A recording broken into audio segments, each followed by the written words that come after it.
중국 분열할 수도 있다 얘기를 말씀드리면 많은 한국 분들은 아마 이게 과연 가능할까요? 중국 역사 보면 분열되는 경우도 엄청 많았어요. 중국 무기 만들 때 사실 표면적으로 봤을 때 막 좋은데 핵심적인 건 뭐냐? 그 안에 있는 반도체 중국 가지고 있지 않잖아요. 미국이랑 비교할 수가 없는 거죠. 시진핑은 지금 너무 안 좋아가지고 그러면 어떻게 하는 거죠?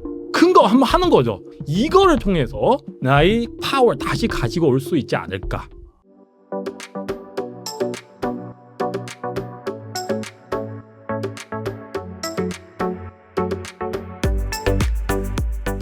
안녕하세요. 박수학님, 간단하게 자기소개 부탁드립니다. 안녕하세요. 저 박수학이라고 하는데요. 지금 그 유튜브 활동 열심히 하고 있고요. 잘 부탁드립니다. 중국이 미군과 비교해서 군사력 수준이 얼마나 되나요? 일단은 비교할 수 없을 것 같아요. 대략 비교를 하면 일단은 그 군대 사람 미군은 거의 130만 명 정도 있고요. 중국 군대는 200만 명 사람이 있어요. 그리고 그 군비 그 비용 투자 그거 보니까 미국 쪽으로 일단 중국 말씀드리고 중국은 1년 올해 같은 경우는 거의 2조 인민폐 한국 돈으로 따져봤을 때는 거의 그 400조 정도 굉장히 큰 돈이잖아요. 미국은 거의 중국의 5배 정도 한 5배 3배 정도 예, 뭐 1200조 한국 돈으로 따져봤을 때 그 차이 투자금의 차이 크죠. 네. 그리고 무기 같은 경우는 사실 그게 말씀드리기가 힘들 것 같아요. 한번 부딪혀야 네, 알 수가 있는데 그래도 여러분 이렇게 생각하시면 됩니다. 중국산 어떻게 생각하십니까? 그죠? 예. 그러니까 약간 그 조금 아니죠. 완전 그 퀄에 떨어지는 거잖아요. 근데 중국산은 사람들은 사용해야 되잖아요. 검증 받아야 되는 거잖아요. 근데 중국 무기는 검증 받을 필요 없어요. 지금까지 사온 그 전쟁이 일어나지 않았으니까. 그래서 아마도 제가 볼 때 중국 군대 사람들은 더욱 대충 만드는 게 아니냐. 네, 문제 많이 있을 겁니다. 제가 볼 때. 그리고 이것뿐만 아니라 그리고 중국의 그 무기 만들 때 사실 표면적으로 봤을 때 막 큰데 좋은데 그런 동영상 만들 수 있는데 근데 핵심적인 건 뭐냐? 그 안에 있는 반도체 그리고 이런 재료 같은 거 사실 최첨단 반도체 중국 가지고 있지 않잖아요. 그래서 여러 면 봤을 때 제 생각하기에 미국이랑 비교할 수가 없는 거죠. 네, 만약에 뭐 인정할 수 없으면은 이거를 생각하시면 돼요. 러시아랑 그리고 우크라이나 부딪혀잖아요. 그러면 러시아는 뭐 이게 중국보다 군사력 더 강한 나라잖아요. 그래도 우크라이나랑 싸우는 과정에서 거의 뭐 그렇게 우세 가지고 있지 않아가지고 아마 중국은 미국이랑 싸우면 어떻게 생각하시겠어요? 제가 볼 때는 말만 막 크게 할 수 있죠. 우리는 막 정말 강한 나라다. 우리 막 반드시 이길 수 있다. 말만 할 수 있는데 실제로 정말 전쟁이 일어나면은 제가 볼 때는 차이 클 것 같습니다. 네. 중국이 파키스탄에서 제-20식 전투기로 라팔 전투기를 격추시켰고 이로 인해 미국에 뒤지지 않는다고 주장하는데요. 정말 그 정도 수준인가요? 아니 중국 그 뉴스는 정말 제가 볼 때는 그러니까 한 번만 그렇게 됐는데 그 이유도 사실 따져봐야 되는데요. 제가 그 이공계 출신이라서 우리는 항상 그런 거를 강조를 해요. 뭐냐 실험했잖아요. 실험 좋은 결과가 나왔어요. 그러면은 항상 그거를 따져봐요. 2번, 3번, 4번, 10번, 100번까지 과연 좋은 결과 다 나올 수 있는지 그걸 따져봐야죠. 한 번 나와가지고 좋게 나왔는데 그 이유도 제대로 잘 못하는데 우연히 될 수도 있잖아요. 그래서 막 방송부 우리나라 이게 뭐 정말 대단하다. 미국도 이길 수 있다. 그러니까 중국 약간 좀 그런 거 있어요. 그래서 제가 볼 때는 뭐 그거 가지고 무슨 뭐 야 중국 지금 군사력 너무 강하다. 그러니까 그렇게 얘기를 할 수가 없어요. 그러니까 미국은 어떻게 생각하는지 잘 모르겠는데요. 일단은 크게 봤을 때 그렇게 생각하고 있는데 그래도 완전 무시할 수 없죠. 네, 그러니까 미국은 약간 좀 자기 그 병사들 잘 보호하는 입장에 봤을 때, 그러니까 중국 같은 경우는 사람 예를 들면 병사들 죽어잖아요. 그렇게 막 중국 공산당 입장에 봤을 때 그렇게 큰 일 아닌 것 같아요. 그때는 한 번 더 전쟁이 일어나잖아요. 그때는 정말 막 인해 전술 그거 들어보셨죠? 이게 다 사람 모습이잖아요, 사실. 근데 미군 같은 경우는 한 사람 너무 소중하니까. 그것 때문에 서로 싸울 때 약간 좀 미군 좀 부담스럽죠. 네. 정말 뭐 중국 공산당처럼 그렇게 막 하면은 이게 뭐 중국 이쪽에 상대는 안 되죠. 네. 금방 제가 군사력 말씀드렸잖아요. 그 군사력은 사실 그 무기만 보시면 안 돼요. 군사는 세 가지는 있어요. 무기, 기술 이거는 물론 중요하지만 또 한 가지 뭐냐면 사람. 그 사람도 강조를 해야죠. 그죠? 지금 중국 군대를 보세요. 말씀드릴게요. 전 국방부 장관, 전 국방부 장관 다 수청당했고요. 지금 국방부 장관 아마도 무슨 문제 있을 것 같고요. 그리고 중국 군대 3인자 그 군의 부주서인 허웨이동도 수청당했고요. 그러니까 많은 장군들 예를 들면 뭐 요케 군 그 전 사령관도 수청당하고요. 이게 전쟁 일어나지도 않았는데 그러니까 이렇게 많은 장군들 다 수청당하고요. 심지어 군대 3인자까지 이렇게 되는데 상황 어떻게 되는 거죠? 안내서 개판이죠. 제가 볼 때 정말 힘들어요. 상황은 정말 뭐 누구 미군이랑 막 부딪히면은 제가 볼 때는 힘들어요. 사람도 그렇고 무기는 그만 말씀드렸는데 제가 볼 때는 뭐 차이 있고요. 또 한 가지 돈 문제. 그러니까 돈 문제 얘기를 하면 사람들은 중국 돈 많다 그렇게 얘기를 할 수가 있는데요. 그래도 실제로 정말 전쟁 일어나면 무지하게 많은 돈은 필요합니다. 중국 경제에서 지금도 제대로 돌아가고 있는 상황도 아니라서 거기서도 미국이랑 비교할 수가 없으니까 어쨌든 항상 다들 뭐 중국, 미국이랑 비교를 하고 있는데 제가 볼 때는 차이가 너무 커요. 중국이 대만 공격에 대한 군사 훈련을 하고 있는데 실제로 공격할 가능성이 있을까요? 이게 다들 지금 극대극으로 다들 지금 얘기를 하고 있고요. 많은 사람들은 이게 불가능한 일이에요. 시진핑 지금 뭐 진짜 그 중국 군대 내부에도 뭐 너무 혼란스럽고 중국 정치군 내부도 너무 혼란스러워요. 중국 경제도 문제 너무 많아가지고 정신 없어가지고 어떻게 군대 그 대만을 그 침공할 수 있냐고 다들 그렇게 분석을 하고 있고요. 지금 미국이랑 지금 무역 전쟁도 일어났잖아요. 네, 시진핑 나이도 많고 건강 상태도 그렇게 좋지가 않은 상태라서 어떻게 네 다들 이렇게 분석하는 사람 많아요. 많은 말이에요. 제가 볼 때. 근데 또 일부 사람들은 봤을 때 시진핑은 지금 너무 안 좋아가지고 상황은 사람들은 약간 좀 내가 지금 너무 안 좋아가지고 이게 뭐 실각할 수도 있으니까 그러면 어떻게 하는 거죠? 큰 거 한번 하는 거죠.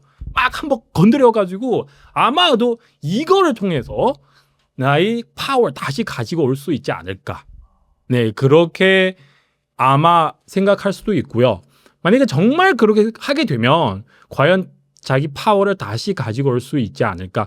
다들 뭐 예를 들면 그런 얘기도 제가 많이 했는데요. 그 중국 군대 사람들도 바보 아니잖아요. 그죠?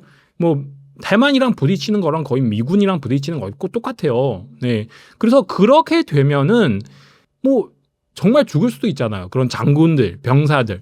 그러면은 우리 미군이랑 부딪히는 게 보다는 우리는 그냥 요튼 해가지고 베이징에 가가지고 시진핑이랑 부딪히는 게 더 쉽지 않을까요?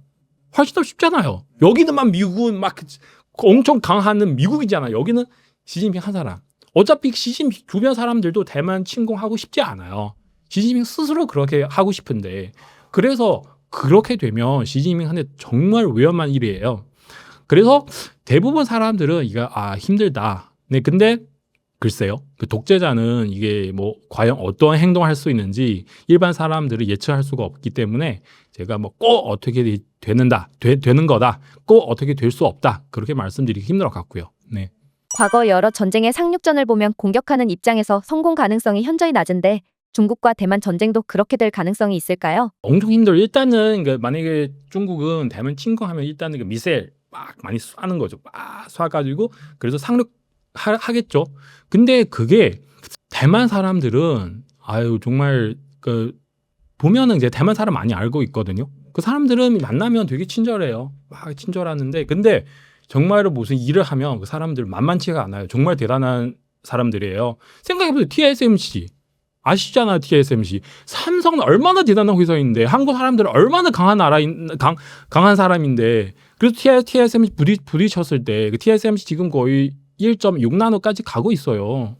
이게 정말 이게 무시할 수 없는 나라인데요. 그래서 제가 볼 때는 중국 공산당 정말 그렇게 하게 되면 이기가 힘들 것 같아요. 네. 상륙 자체도 힘든데 대만 사람들은 대단해요. 네. 근데 이렇게 생각하시면 돼요. 만약에 중국 정말 그렇게 하게 되면 대만도 그냥 가만히 있을 수 없잖아요. 대만도 미사일 있어요. 없는 게 아니에요. 네, 그래서 뭐 예를 들면 미사일 쏴버리면 상하이 엄청 가깝잖아요.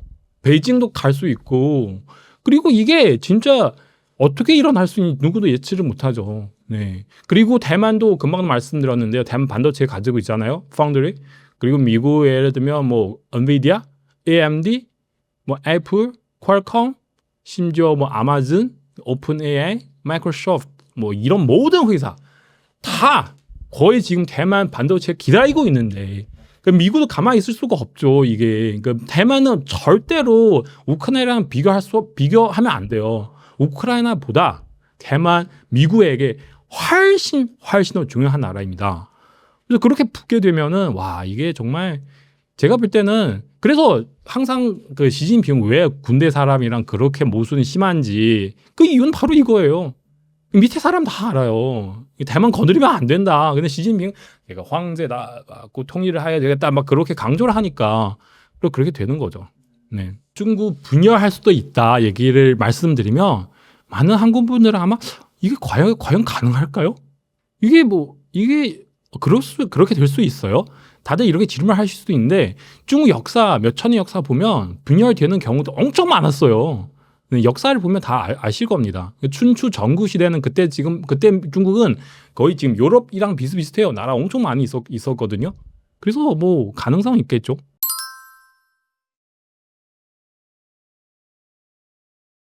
최근 용산에 중국 정부가 직접 매입을 한 정황이 포착되었는데요. 용산 부지를 왜 구입한 건가요? 그게 제가 이렇게 말씀드릴게요. 예를 들면 지금 PD님이 시진핑이에요. 예를 들면 시진핑이에요 지금. 그래서 시진핑 밑에 사람 보고를 해드려요. 시진핑 주석님, 우리는 지금 서울 안에서 땅 하나 있어요. 거기 우리는 싼 가격으로, 그러니까 중국 정부 돈 많잖아요. 싼 가격으로 그 서울 안에 있는 그 땅을 구입할 수 있습니다. 주석님, 어떻게 할까요? 살까요? 안 살까요? PD님 어떻게 할까요? 사야죠, 그죠? 그 이유가 뭘까요? 이유는 필요 없어요. 일단은 사야죠. 그러니까 아마 그 이유 있을 수도 있어요. 근데 이유 없는 상황에도 일단은 구입을 해야죠. 나중에 아마 뭔가 사용할 수 있겠죠. 네. 그러니까 서울뿐만 아니라 예를 들면 워싱턴 DC 있잖아요. 거기에 또 땅이 있어요. 시진핑 주석님, 그 땅을 우리 살까요? 안 살까요? 그러니까 지금 PD님 만약에 시진핑이었으면 사야죠. 일단은 이유 생각하지 말고 일단 거기서 뉴욕시티, 뭐 로스앤젤레스, 뭐 샌프란시스코, 뭐 땅 있으면 싸야죠. 돈 있으니까, 그죠? 만약에 뭐 예를 들면 워싱턴 DC 이 땅을 우리 돈으로 다 살 수 있으면 시진핑은 얼마나 좋아하겠어요, 그렇지? 그 이유는 일단은 그 중국 공산당 이런 마오쩌둥 시대 있잖아요, 마오쩌둥 시대. 그때는 이런 말이 있어요. 대략 정확하지 않을 수도 있는데, 그러니까 우리 전 세계 사람 다 해방해야 합니다. 그러니까 마오쩌둥 그렇게 비슷한 얘기를 하는데 아마 약간 좀 정확하지 않을 수도 있지만 시진핑은 이렇게 얘기를 하고요. 우리는 그 인류 문명 공통체를 만들어야 됩니다. 어쨌든 이게 전 세계 다 통치하려고 하는 거죠. 그런 마음을 가지고 그래서 이 땅을 좀 가능하면 돈 있는 경우, 그러니까 후진 나라는 떠나서 후진 나라는 아마 좀 생각할 없는데 선진국 땅이 있으면은 또 뭐 가격 싸면은 그냥 뭐 일단 이유 묻지 말고 일단 사야죠. 네. 그래서 우리는 대한민국 국민 여러분 우리 좀 조심하셔야죠. 일단은 어떻게 해서 막아야죠, 이게. 어쨌든 이게 사고 나서 그만은 말씀드리잖아요. 일단 사. 그다음에 어떻게 하는지 다음에 결정합시다. 그렇게 할 수도 있잖아요. 네, 일단 기회를 막 잡아야죠, 이런 거. 어차피 그 중국 정부는 사용할 수 있는 돈이 많아요. 네, 중국 정부는 세금 얻어가지고 이 돈을 어디서 쓰는지 일반 서민들을 물어볼 수도 없어요. 많은 사람들이 세금 내고 있는 자체도 모릅니다. 중국 사람들은 제가 지금 중국 공산당 비판하고 있잖아요. 그래서 박수원 너 양심도 없냐? 중국 공산당 너를 키웠는데 어떻게 이렇게 할 수가 있어? 저한테 이렇게 막 물어봐요. 공산당은 나를 키우냐고? 우리 부모님 너를 키우잖아요. 우리 세금 내서 이 공산당을 키우는 거잖아요. 공산당 우리 다 돈을 우리 세금 가지고 이렇게 하는 거잖아요. 그죠? 그래서 사람들은 세금을 내는 자체도 모릅니다. 그런 사람은 많고요.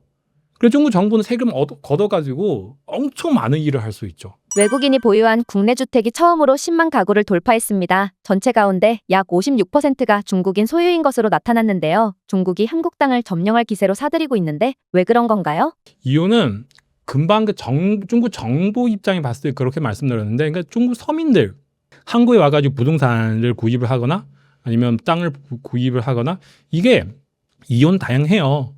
그러니까 첫 번째 이유는 서로 가까워요. 미국에 예를 들면 지금 많은 부자들 있잖아요. 너무 중국 안에 너무 불안해요. 뭐 코로나 제로 정책 때문에 너무 막 중국 안에 있으면은 진짜 지금 그런 얘기 있거든요. 이게 중국 안에서 당신 돈만 있으면 위험합니다. 그러니까 중국 정부는 그 데이터 다 파악할 수 있어요. 누가 돈이 있는지. 이 사람 잔고 많네요. 은행 잔액 뭐 예를 들면 뭐 50억 있어요. 그러면은 어떻게 해서 그 돈을 뺄 수 있는지.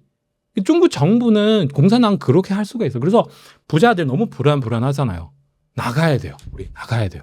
그 돈을 어떻게 투자해서 돈 많이 버는 게 보다는 일단 안전하게 나가야 되는 거잖아요. 그럼 어디로 가는지. 그럼 미국, 캐나다, 뭐 오스트레일리아 가고 싶은 사람이 있긴 한데 그래도 멀리 가고 싶지 않고 가까이. 그러면 어디죠? Japan and Korea. 그죠? 한국이나 아니면 일본이잖아요. 그래서 중국 안에서 너무 불안해가지고 이쪽으로 엄청 많이 오고 있는 거예요. 제가 볼 때는 그래요. 돈 있으면 이게 정말 잠도 제대로 잘 수 없는 너무 걱정되잖아요. 돈 있지만 파워는 없어요. 네, 이게 중국 공산당의 이게 예를 들면 뭐 강도 있잖아요. 강도. 돈 없어요, 지금. 근데 칼 많아요. 이게 우리 동네에 있잖아요. 그런 뭐 강패들 있잖아요. 그래서 이 집안 사람들은 지금 삼겹살 먹고 있어요. 막 향기 막 나오고 있고 나는 칼 있지만 막 고기 없어요. 그러면 어떻게 하겠어요? 이런 사람들, 공산당 이런 사람들. 그 삼겹살 뭐죠? 바로 돈이죠. 그래서 이 삼겹살 있는 이 부자 집안들을 도망가야죠, 빨리. 어떻게 해서. 바로 그러니까 한국 그때는 몇 년 전에도 그때 한국의 정부 지정하는 프로젝트 있어요. 거기서 5억 정도 투자를 해가지고 바로 한국의 영주권 비슷한 F2 비자를 받을 수 있어요. 근데 중국 사람들은 많이 들어와가지고 그 한국 정부도 너무 불안해가지고 너무 많이 들어와가지고 그래서 5억부터 15억까지 인상했어요. 네, 그렇게 되는 거예요. 중국 사람들 너무 불안하니까 지금. 네. 트럼프가 미국 내 중국 유학생 비자 취소를 시작할 것이라 하는데 그 이유와 중국인들 반응은 어떤가요? 그러니까 이게 항상 그런 단어 있어요. 디커플링. 완전 분리되는 거. 네, 지금 미국 정부는 이렇게 하는데 일반 많은 중국 사람들 불만이 많죠. 미국 사람 왜 이래 막 이렇게 하는데 일단 반성해야죠. 미국 정부 왜 이렇게 하는지. 중국 사람들은 물론 반성할 줄 아는 사람이 있는데 많은 사람 반성할 줄 모릅니다. 시진핑 이 몇 년 동안 그렇게 많이 전랑 외교 하는데 항상 다른 나라 사람 건드리는 건데 이것 때문에 그렇게 되는 거잖아요. 그래서 중국 사람 반성하지도 않고 맨날만 미국 막 이런 문제 있다 저런 문제 있다 얘기를 하는 건데 근데 이것 통해서 정말 무서운 거 있죠. 미국 정부는 이 정도까지 하면은 자기 의지를 정확하게 지금 드러나는 거죠. 옛날에 중국이랑 디커플링 하면 과연 미국 그렇게 할 수 있을까? 다들 그렇게 의심하는 거죠. 그래서 할까 말까 그렇게 하는. 근데 이번에 이거 사건 통해서 미국 정말 그렇게 할 수 있구나. 정말 그쪽으로 가고 있구나. 와, 이게 정말 중국이랑 바이바이 디커플링 지금 하고 있구나. 그게 정말 제가 본격적으로 명확하게 지금 그런 의도를 나타나고 있을 것 같아요. 그러니까 이게 중국에게 엄청 무서운 거예요. 이 문제 자체 단순하게 봤을 때 이거 떠나서 미국 정부 정말 우리 떠나겠다. 더 이상 당신이나 상대하고 싶지 않다. 상관하고 싶지 않다. 그런 의지를 보여주니까 이게 무서워요. 중국의 많은 기업들 다 미국 수출 통해서 이게 돈 벌고 있는데 만약에 진짜 중국, 미국 디커플링 하고 나서 더욱 심각하죠. 말로 표현할 수 없는 정도로. 제가 여기까지 얘기를 하면은 항상 그렇게 생각했거든요. 한국어를 더욱 열심히 해야 될 것 같아요. 여기서는 정말 많은 생각을 가지고 있는데 중국어로 하면은 막 쫙 생생하게 할 수 있는데 근데 한국어 안 되니까 항상 막혀요. 이게 어떻게 표현해야 되는지. 상황이 엄청 심각하죠. 사람 사이도 마찬가지잖아요. 이래서 우리 순절하려고요. 그러면은 이게 죄송한데요. 제가 이번 주 좀 바빠요. 이건 시그널이죠. 이 사람이랑 더 이상 상대하고 싶지 않다. 그 다음에는 또 다른 이런저런 거 다 일어날 수가 있잖아요. 지금 예를 들면 그 코로나 조사, 코로나 어디서 일어나는지 미국도 지금 막 아마 시작하려고 같은 게 미국 화이트하우스 그 백악관 거기서 크게 그 페이지 한 장 나왔어요. 네, 그러니까 코로나 그때는 뭐 아시다시피 그때 한국 2020년 초에 중국 이미 너무 심하잖아요. 근데 한국 얘기하지도 않고 그 관광객들을 그렇게 많이 보냈어요. 저도 그렇게 그때는 갑자기 그때 대기업 출강 강사 했거든요. 갑자기 수업 다 사라졌어요. 그 뜻은 뭐냐면 이게 미국은 지금 본격적으로 중국한테 공격하고 있어요. 미국 이렇게 하게 되면 다른 나라도 같이 따라갈 거예요. 네, 그러니까 우리 동네 어떤 막 강패 있는데 공산당 사람들은 이게 얘기를 하려고 하는데 근데 겁이 나잖아요. 근데 어떤 사람 갑자기 같이 합시다 하면은 다들 따라가는 거잖아요. 그러니까 이거 진짜 중국 정부는 감당하기 힘든 거죠. 지금도 큰 위기예요. 중국 매체는 하지 않은 것 뿐이죠. 진짜로 만약에 다 보도를 하면 저는 지금 뭐 중국 SNS 많이 보고 있거든요. SNS 보면 너무 힘들어. 스트레스 너무 받아요. 너무 상황이 너무 안 좋아가지고 그래서 그거를 많이 보면 안 될 것 같아요. 너무 우울해요. 그 뉴스를 보면 거기서 빠져 들어가면 이게 너무 힘들어가지고 항상 좀 보다가 그 한국의 백화점이나 아니면 커피점 가야 돼요. 좀 어떻게 좀 어느 정도 조정해야 돼요. 상황이 너무 안 좋아요. 네.